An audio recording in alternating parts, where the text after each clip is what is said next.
কোথাও যাসনি যেন আমি এক্ষুনি আসবো আমি এক্ষুনি আসবো আমি এক্ষুনি আসবো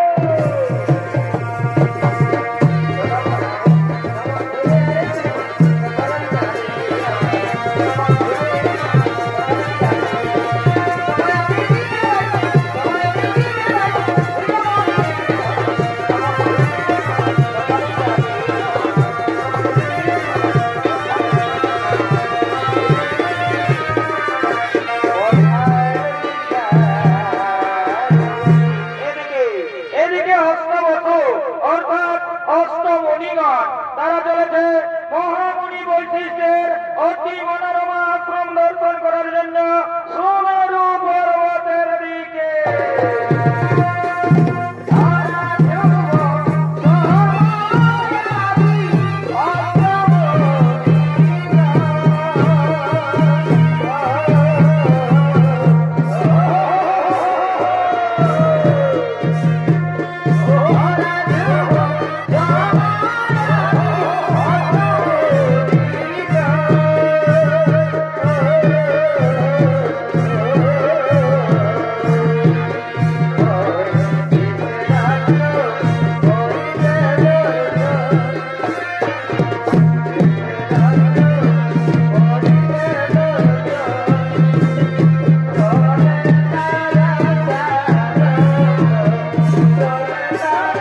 খুব সুন্দর।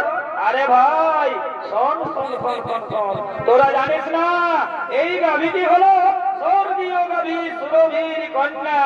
দেবতাগণ মহামণি বৈশিষ্ট্যকে দুগ্ধ পান করার জন্য দিয়েছে। এই গাভীর দুগ্ধের এমনই গুণ, যদি মর্তবাসী একবার পান করতে পারে তাহলে তাদের 100 বছর পর্যন্ত পরমায়ু বৃদ্ধি পায়। এই গাভীর গুণগান শুনে প্রভাস ঋষির স্ত্রী ছুটতে ছুটতে আসছে।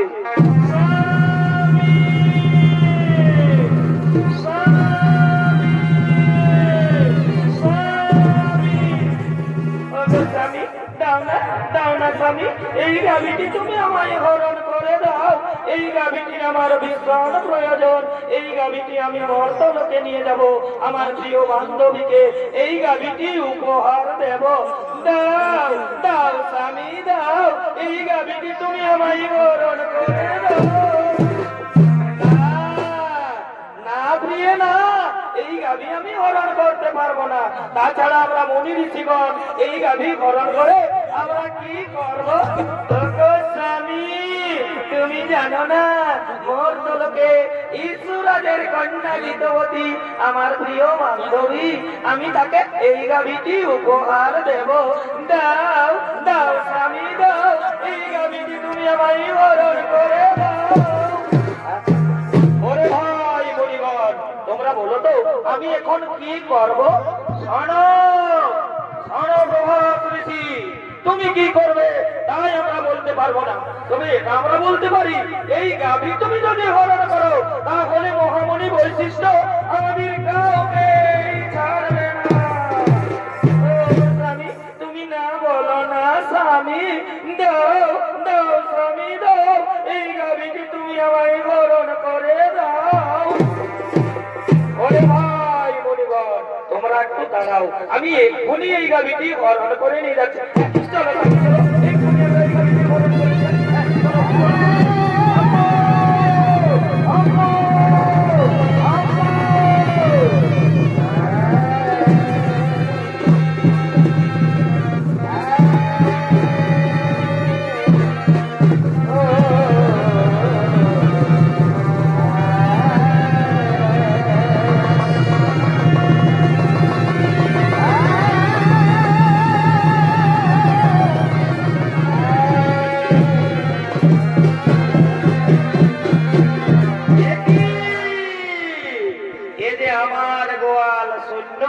কোথায় গেল আমার দিব্য গাভী নন্দিনী?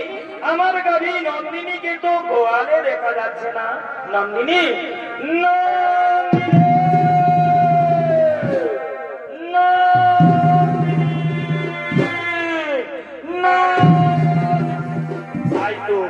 আমার দিব্য গাভী নন্দিনীকে তো কোথাও দেখতে পাওয়া গেল না। তাহলে নিশ্চয় নিশ্চয় আমার গাভী নন্দিনীকে কেউ হরণ করে নিয়ে গেছে। হ্যাঁ হ্যাঁ, আমায় ধ্যান যোগে দেখতে হবে কোথায় গেল আমার দিব্য গাভী নন্দিনী।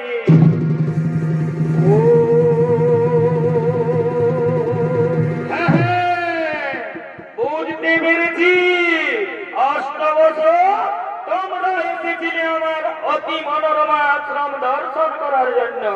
তোমরা আমার দিব্য গাভী নন্দিনীকে হরণ করে নিয়ে গেছো মর্তলোকে। যাও, আমি তোমাদের অভিশাপ দিচ্ছি, মর্তলোকে মানব কুলে জন্ম নেবে তোমরা।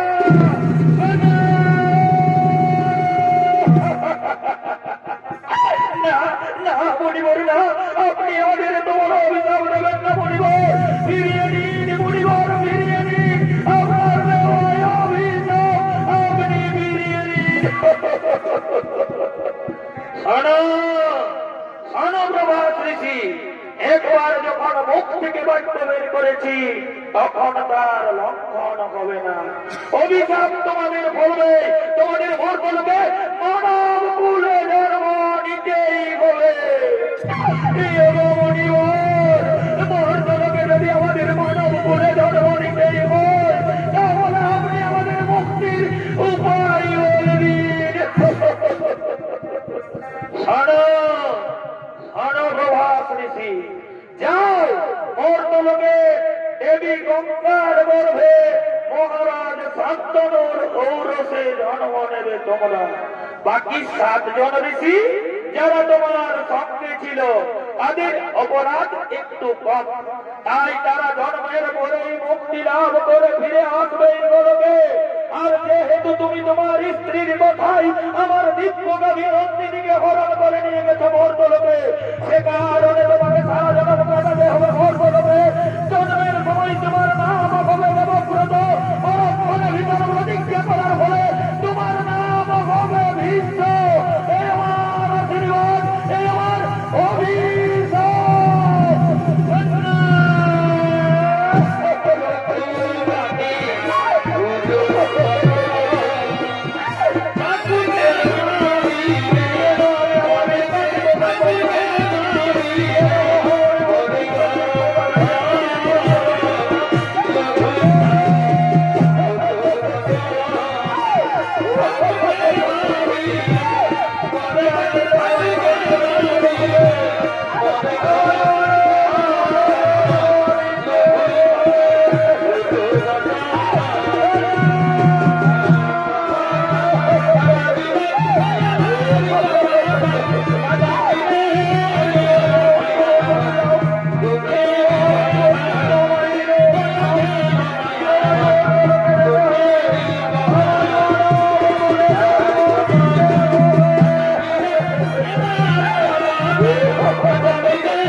মাননীয় দর্শক মন্ডলী, পুরাণ প্রমাণ অনুযায়ী মুনিগণের অনুরোধে 8 বছর মুক্তির ধরে দেবী গঙ্গা এলেন মর্তলোকে।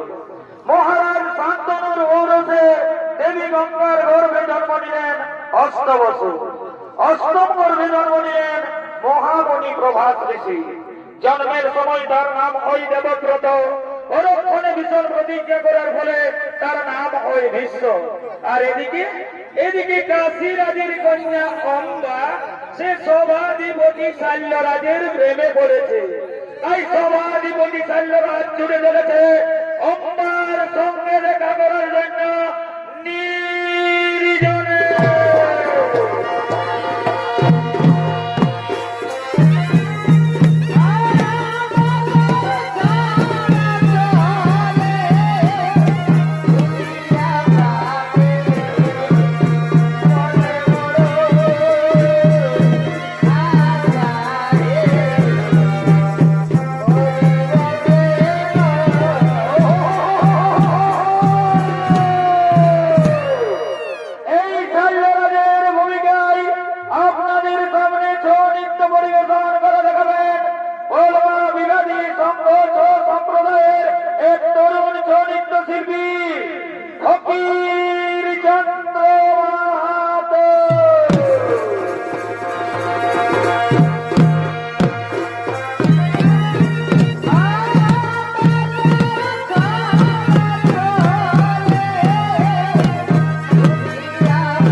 কতক্ষণ আমার অম্বার প্রতীক্ষায় থাকতে হবে?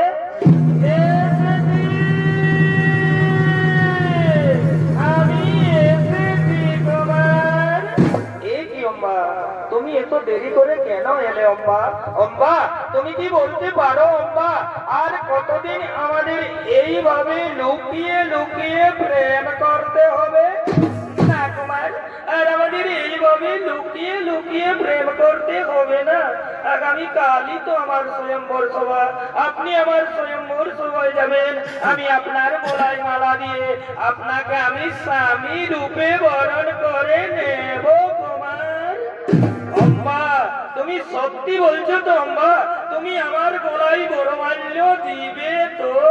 হে কুমার, যার সঙ্গে আমার এতদিন থেকে ভালোবাসা, আমি তাকে ছাড়া কি অন্য কোন পুরুষের গলে মালা দিতে পারি কুমার?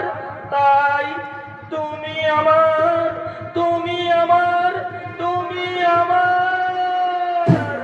অম্বা জানো অম্বা, আজ আমার কি আনন্দ হচ্ছে অম্বা, আজ আমাকে আনন্দে নাচতে ইচ্ছে করছে অম্বা। সত্যি বলছে কুমার, আমারও তাই, আজ আমায় আনন্দে গাইতে ইচ্ছে করছে। এ জীবন তোমাকে দিলাম গো ভগবান,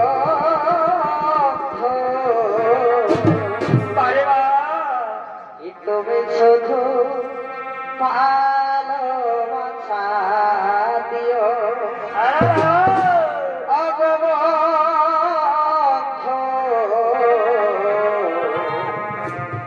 তুমি শুধু ভালোবাসা দিও। বারে বা এগো সুখের কি হলো, কি হলো? তুমি যে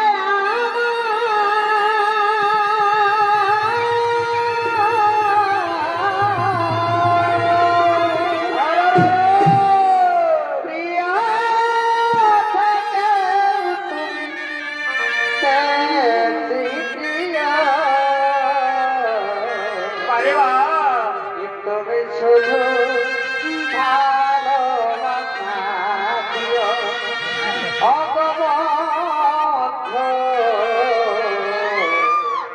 তুমি শুধু ভালোবাসা দিও।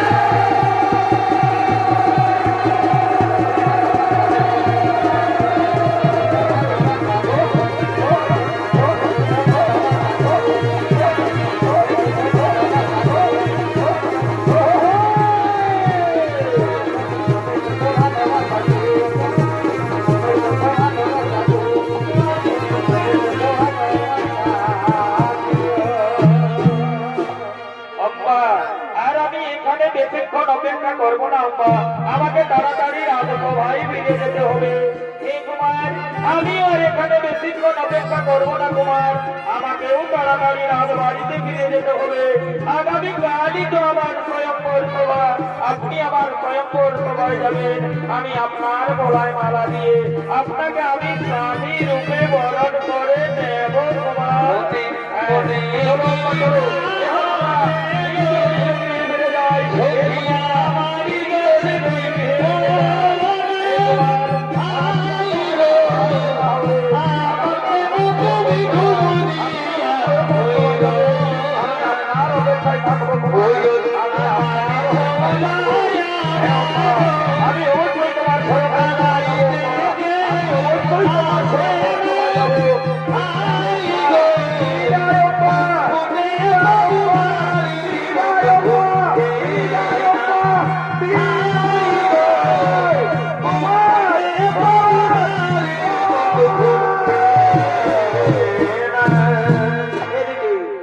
কাশীরাজের তিন কন্যা অম্বা, অম্বিকা ও অম্বালিকা।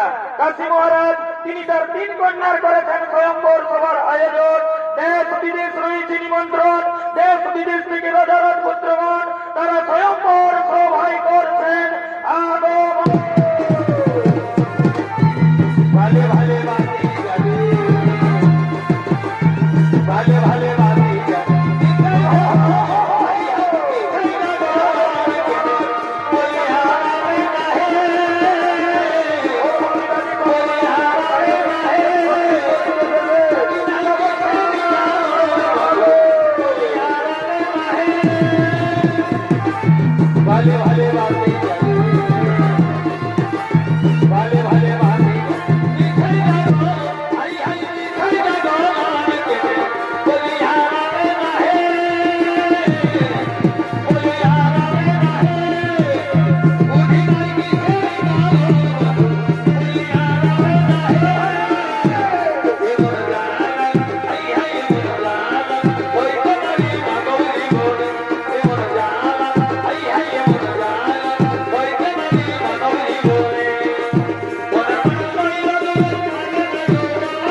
তারা তাদের নিজ নিজ মনোমত গতি করিবে। বরণ আপনারা বসে যান, আপনারা নিজ নিজ আসন গ্রহণ করে বসে যান।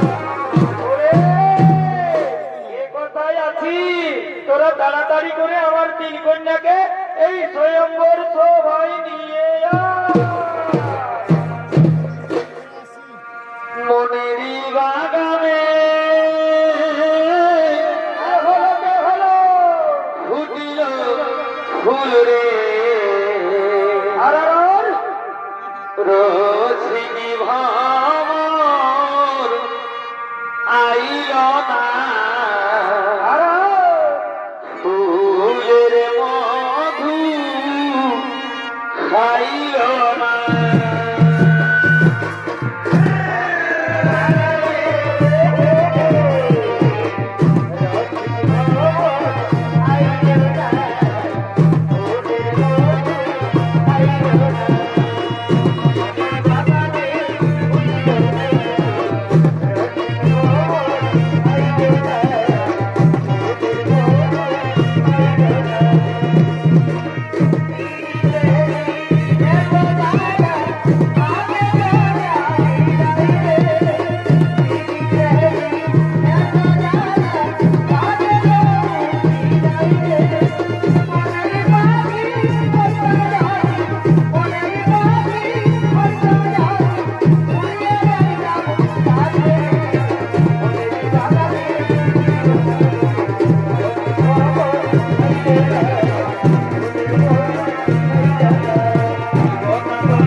বিশ্ব এসেছে স্বয়ম্বর সভায়, বিশ্ব আবার ৮০ বছর বয়সে নিজেকে জীবন প্রমাণ করার চেষ্টা করছে রে। আরে ভাই শোন শোন শোন শোন শোন, আমার মনে হয় বিশ্ব বোধহয় তার পিতার মৃত্যুর অপেক্ষায় ছিল। তার পিতা মৃত্যুবরণ করেছে, তার মা শাখা পোলাও ভেঙেছে আর বিশ্ব তার দৃঢ় প্রতিজ্ঞাও ভেঙেছে। চুপ করুন, চুপ করুন দাদারা, চুপ করুন, আপনারা সকলে চুপ করুন। আমি নিজে বিয়ে করার জন্য এই স্বয়ংবর সভায় আসিনি, আমি এই স্বয়ংবর সভায় এসেছি বাহু বলে তিন কন্যাকে হরণ করে নিয়ে যাবো হস্তিনার রাজপ্রাসাদে। আমি আমার ভাই বিচিত্র বীর্যের রানী বানাবো। বাধা দিতে যদি কারো শক্তি থাকে তবে এসো, এসো এই বিশ্বের সম্মুখে। কি কি ভিতরে এই স্বয়ংবর সভার সামনে আমার তিন কন্যাকে করিব হরণ। না হয় ভালো অস্ত্র বলবৎ, এক্ষুনি আমি তোমায় বল দিব দিব। তবে তাই হোক, তবে তাই হোক দাদারা, চুপ করুন। দেখি দেখি কারো হাতে কত শক্তি ধরেছে।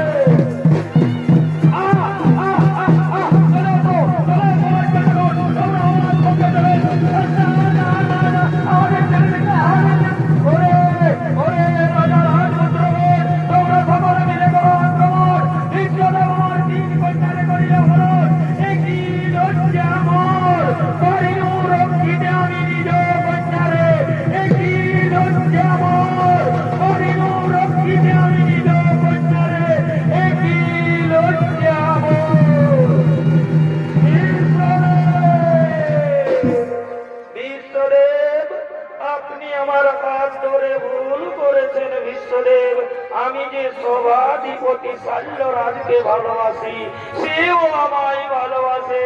আমি তার বাগদত্তা স্ত্রী, আপনি আমাকে তার কাছেই পৌঁছে দিন। বিশ্বদেব, সে নিয়মবা এ কথা তুমি আগে বলনি কেন? বিশ্বদেব, অনুগ্রহ করে আপনি যদি সেখানে বীরত্ব দেখাতে উপস্থিত না হতেন, তাহলে আমি মহারাজ শাল্যের গলে মালা দিয়ে আমি তাকে স্বামী রূপে বরণ করে নিতাম। সেও আমায় ভালোবাসে, আমিও তাকে ভালোবাসি। আমি তার বাগদত্তা স্ত্রী, আপনি আমাকে তার কাছেই পৌঁছে দিন। বিশ্বদেব, হ্যাঁ চলো আম্মা, চলো, আমি তোমাকে মহারাজ শাল্যের কাছেই পৌঁছে দেওয়ার ব্যবস্থা করবো। চলো চলো আম্মা, চলো চলো চলো। এদিকে এদিকে শাল্য মহারাজ তিনি তার রাজপ্রাসাদে রাজকার্য পরিচালনা করছে।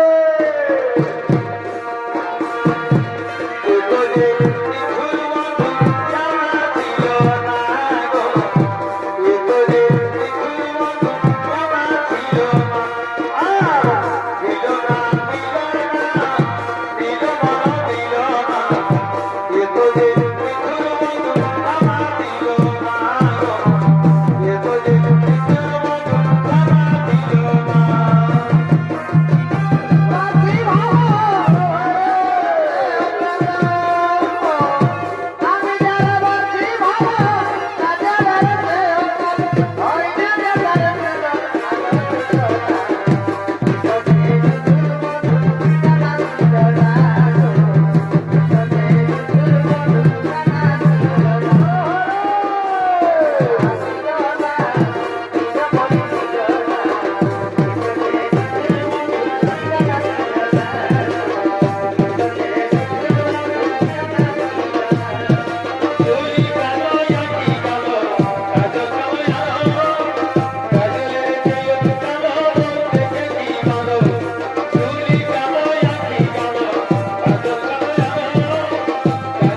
সেনাপতি সৈন্যগণ, মন আজ আমার বড় চঞ্চল, আজ সভার কাজ কিছু হবে না, আজ তোমরা নিজ নিজ কক্ষে ফিরে যাও, আজ আমায় একটু একা থাকতে দাও, আজ আমায় একটু একা থাকতে দাও। যাও যাও মন্ত্রী সেনাপতিগণ, তোমরা নিজ নিজ কক্ষে ফিরে যাও। সভাধিপতি সাল্লের জয়। কে আপনি? আমি হস্তিনা নগরের মহামন্ত্রী। এই নিন মহারাজ, আপনার বাগদত্তা স্ত্রীকে আপনার কাছে পৌঁছে দিয়েছি, আপনি একে গ্রহণ করুন। আমি এখন আসি মহারাজ, আমি এখন আসি। অম্বা, তুমি এসেছো বাড়ি? স্ত্রী তো স্বামীর কাছে আসবে, এখনো আমি মনে প্রাণে বিশ্বাস করি তুমি আমার স্বামী।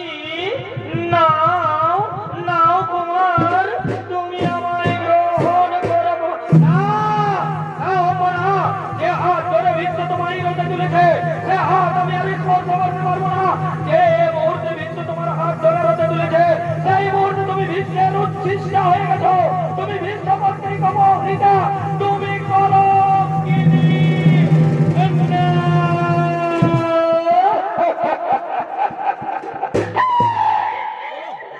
ক্ষত্রিয় সমাধির কলঙ্ক শল্যরাজ, আমি আমায় বলছি কলঙ্কিনী। চুপ করো নির্বিষণ নারী। আমি আবারও বলছি, যে হাত ধরে বিশ্ব তোমায় রোদে তুলেছে, সে হাত আমি আর স্পর্শ করতে পারবো না। যে মুহূর্তে বিশ্ব তোমার হাত ধরে রোদে তুলেছে, সেই মুহূর্তে তুমি বিশ্বের উচ্ছিষ্ট হয়ে গেছো। তুমি বিশ্বপত্রী কমহিতা। এই অমহিতা নারীকে মহারাজ শল্য কোনদিন গ্রহণ করবে না। তুমি তোমার বিশ্বদেবের কাছেই ফিরে যাও, তুমি তোমার বিশ্বদেবের কাছেই ফিরে যাও।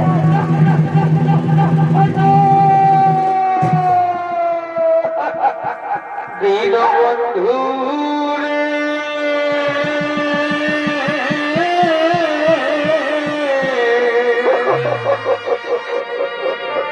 তুমি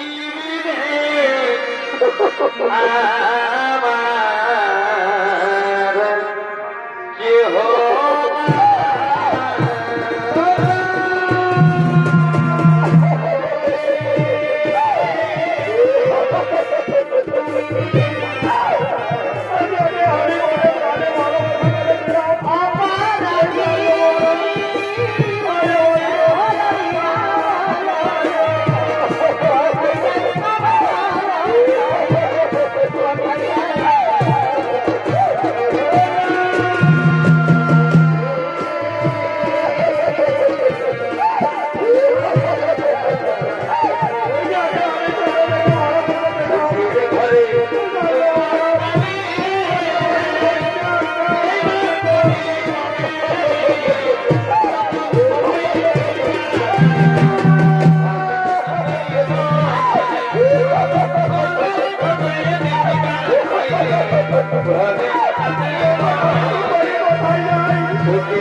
এইটার নামেই তো বিয়াঘর, যত পারবি ফুর্তি কর। বিয়া ঘরে কর, রাজা ঘরে আর গরিব ঘরে এই লাল আর এই সাদা এগুলা চলবে, ডিজে বাজবে আর নাচ খেলে হবে। ওই রে এই কালিন্দী বাবুরা বাজা বাজা বাজা, এইটাই তো বিয়া ঘরের মজা। আচ্ছা ঠিক আছে বাবুরা, তোরা গানটা ধর, তবে এই বর্ণাটা হয়ে যাবে। রোগিনী বাবা দেখলে আমারই মাথা যে ঘুরা,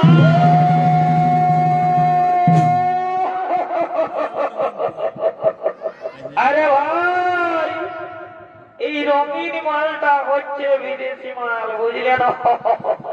এই মালটা ঢোকে দিতে দিতে না আমাকে সুস্থ করে দেই। রঙিন বাবা দেখলে আমারই মাথা যে ঘুরাই, আর দিল সে পানিয়ে দিলে ওর কিছুই।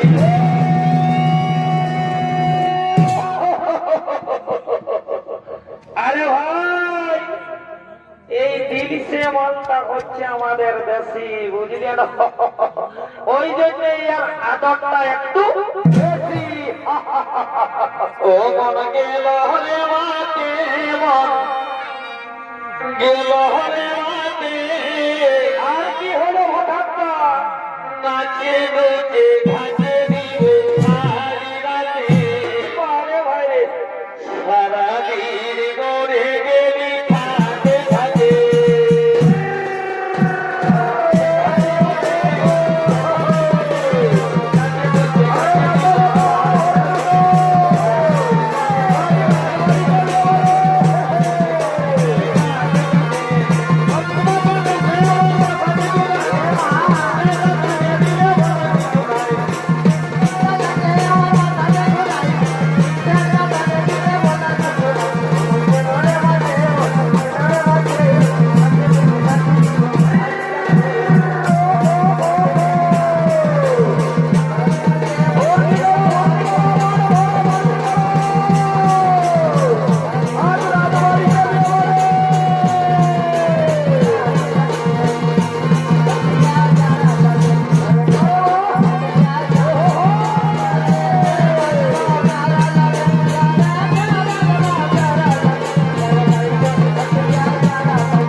তুমি যে বলেছিলে মহারাজ পারলে তোমাকে ভালোবাসে, তুমি ওটাকে ভালোবাসো, তাহলে তিনি তোমায় প্রত্যাখ্যান করলো কেন?